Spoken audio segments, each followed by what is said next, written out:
UFC Nashville is just a couple of days away, guys. And at UFC 317, we hit our first ever underdog play of the week. Benil Dariush at plus 130. We're 1-for-1, and we're going to keep this momentum. I said every week you're going to get a bet of the week, an underdog of the week, and then a full fight card breakdown.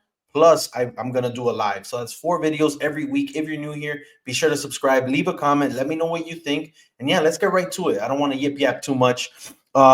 So this week I have a couple of honorable mentions, and I just want to say I'm fading the public.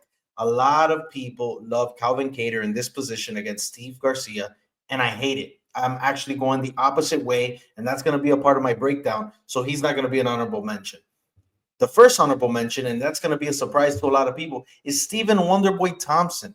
And he's coming in against Gabriel Bonfim, and he's a plus 300 underdog. And let me be frank with you off the bat, I'm not taking Stephen Thompson.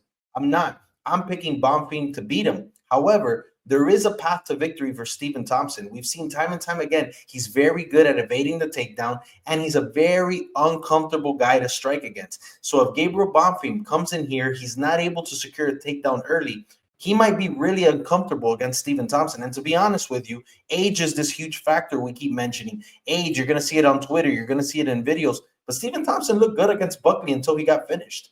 And yes, he got finished. And yes, I have Bonfim winning this fight, probably by sub. But if Stephen Thompson is able to evade the takedowns, I think he's going to have a field day with Bonfim. I don't think Bonfim has ever struck with anybody like Stephen Thompson at his rhythm with that karate stance, that quick in and out. I don't think he's going to be able to handle that in this perfect world, which I'm talking about. Ultimately, I think in one of these kind of rushing attacks that Stephen Thompson comes in with, I think Bonfim can get him on the ground. And I hope that once he gets him on the ground, he finds the sub. But I think at plus 300, there is some value. And like I said, there is a world where Stephen Thompson wins this fight. Moving on. Our next one, Walter Walker. That's right. Johnny Walker's brother, and he's fighting Kennedy Nzechukwu. And in this, am I lagging? Jesus. And in this matchup, he's a plus 170. And I really like Walter Walker. I think he's going to be my official pick, but he's not my official underdog play.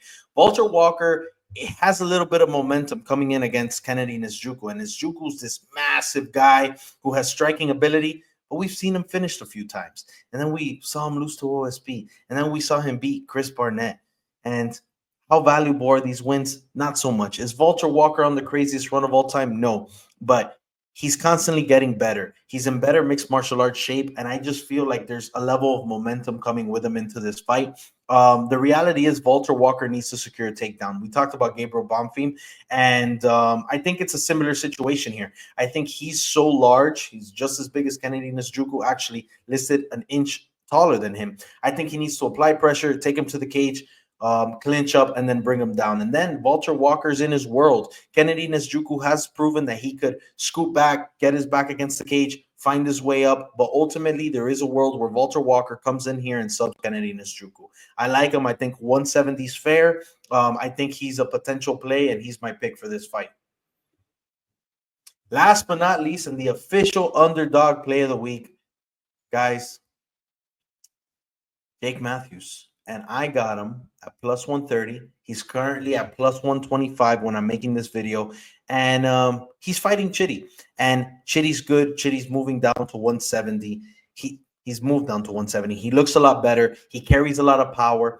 But I feel like he's going to have to point fight Jake Matthews to win this fight. And is that a possibility? Absolutely. But I think Jake Matthews has more tools in the toolbox to beat Chitty, right? He could box fundamentally. If he gets into the pocket, I take Jake Matthews in that exchange, but Jake Matthews does have grappling. And if Jake Matthews finds himself in boxing range, I hope that the IQ is there for Jake Matthews to bring this fight to the ground. Because once he does, this is a brand new fight. And either way that this goes, I really do believe that it's a 29-28 one-way in the decision scorecard. It's going to be close. This has split decision written all over it. It all depends on Jake Matthews' game plan and his ability to close the distance. Both guys are powerful. Both guys are fast, but I just want to give it to Jake Matthews because he does have the grappling edge, and I'm all about the grapplers. Guys, let me know what you think. Be sure to follow. Be sure to subscribe. And if you want all my exclusive bets, I'm leaving the links below. You could go subscribe on Instagram. Thanks. Turn on your notifications. Have a good one.